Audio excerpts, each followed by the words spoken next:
সম্মানিত সুধী, আসসালামু আলাইকুম রহমতুল্লাহি বারাকাতু। ছোটবেলা থেকেই একটি প্রবাদ আমরা শুনে আসছি যে তুমি তো আর কাকরাইল মসজিদের ইমাম সাহেব না। অর্থাৎ এই কথাটির মানে হচ্ছে কাকরাইল মসজিদের ইমাম সাহেব একজন অত্যন্ত বুজুর্গান লোক এবং অত্যন্ত বড় ধরনের আলেম এবং ইসলামী চিন্তাবিদ এবং ইসলামের জন্য তিনি অত্যন্ত পরিশ্রম করেন, যার কারণে এই কথাটি হয়তো বলতো।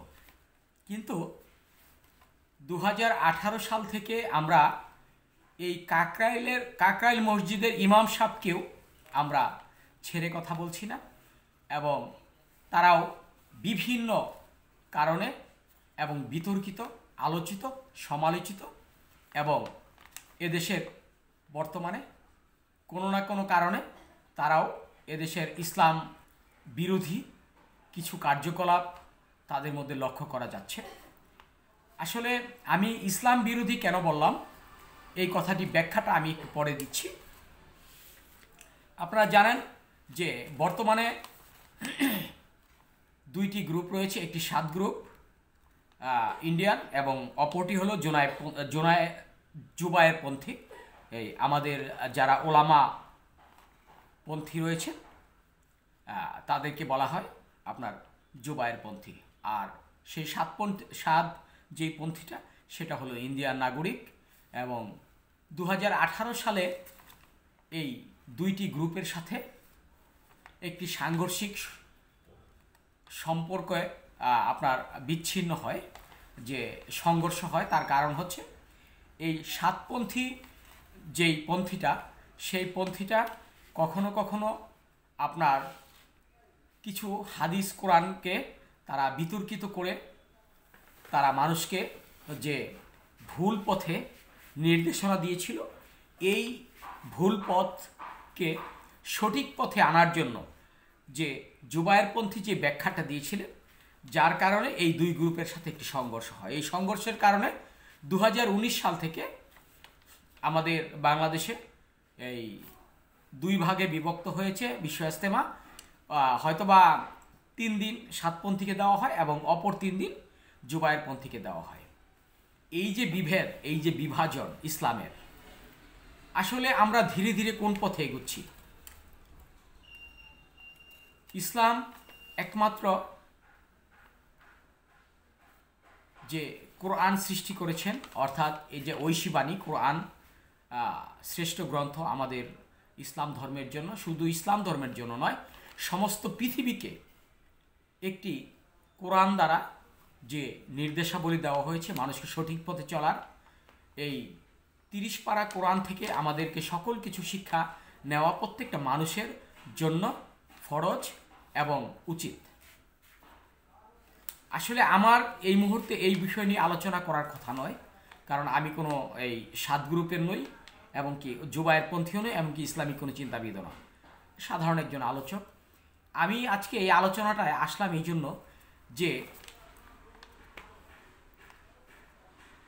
আমাদের মুসলমানদের মধ্যে যে ধীরে ধীরে আমরা বিভেদ সৃষ্টি করছি, সেটা হাদিস কোরআন নিয়ে, এই বিষয়টাই আমি আসলে যারা বর্তমানে ইসলামী চিন্তাবিদ রয়েছে, যারা মাওলানা, মুফতি মাওলানা এবং মুহাদ্দিস রয়েছে, তাদের বিষয়ে আমি উদ্দেশ্য করে এই কথাটা বলছি।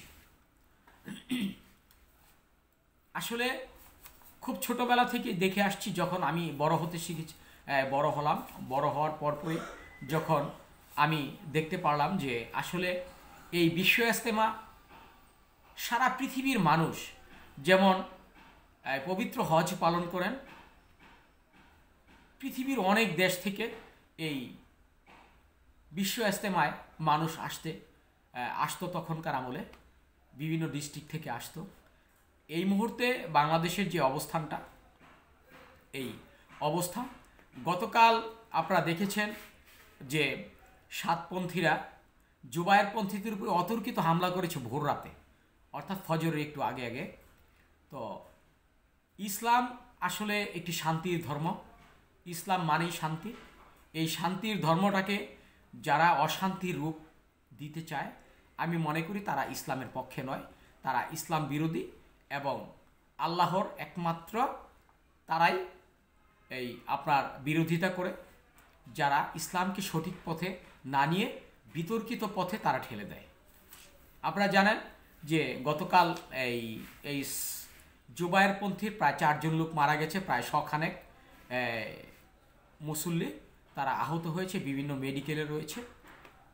আজ দুপুরে গণপ্রজাতন্ত্রী বাংলাদেশ সরকারের পক্ষ থেকে ডিএমপি, ঢাকা মেট্রোপলিটন পুলিশ এবং গাজীপুর মেট্রোপলিটন পুলিশের পক্ষ থেকে নিষেধ করেছেন যাতে এই মাঠটাকে খালি করে দেওয়া হয়।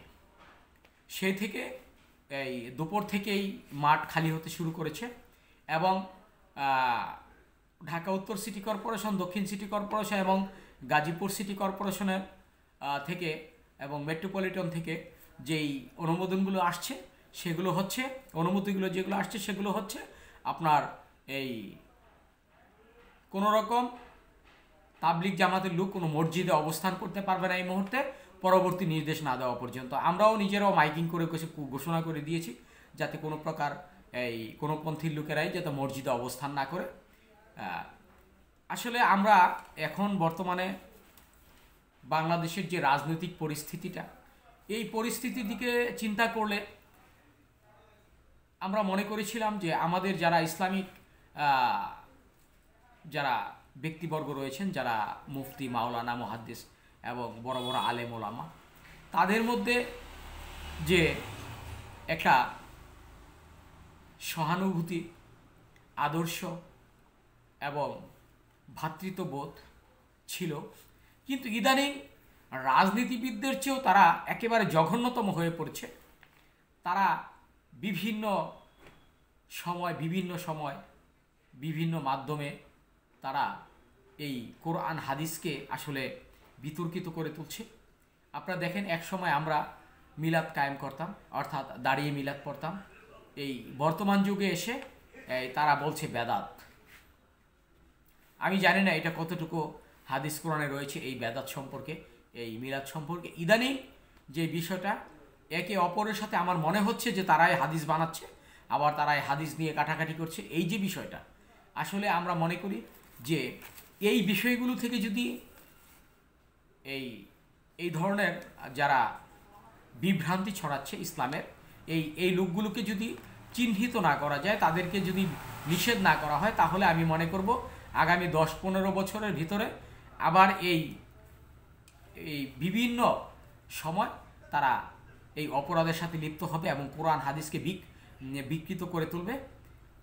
তাই আমরা মনে করি যে এই ধরনের মানুষগুলোকে চিহ্নিত করে একেবারে নিষেধাজ্ঞা দেওয়া উচিত, যাতে কোরআন হাদিসের উপরে কোনো প্রকার আপনার বাধা না আসে এবং মানুষ যাতে সঠিক পথে পরিচালিত হতে পারে, প্রত্যেকটা মুসলমান যাতে তারা ইসলামের সঠিক পথটাই আপনার জানতে পারে, এটাই আমরা আসলে প্রত্যাশা করি।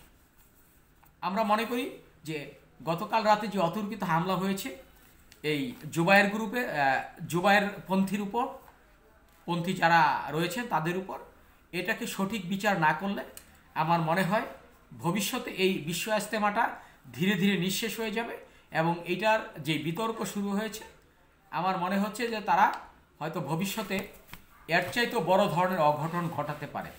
তাই আমরা গণপ্রজাতন্ত্রী বাংলাদেশ সরকারের যে বর্তমানে যে যারা ধর্ম মন্ত্রণালয় রয়েছে, যারা ধর্ম সচিব রয়েছেন এবং যারা এই ধর্ম বিষয়ক উপদেষ্টা রয়েছেন, আমরা মনে করি এটা নিয়ে খুব দ্রুতই একটি সিদ্ধান্ত নেওয়া উচিত, যাতে ভবিষ্যতে এ ধরনের কোনো ঘটনা না ঘটে। ধন্যবাদ সবাইকে। আসসালামু আলাইকুম।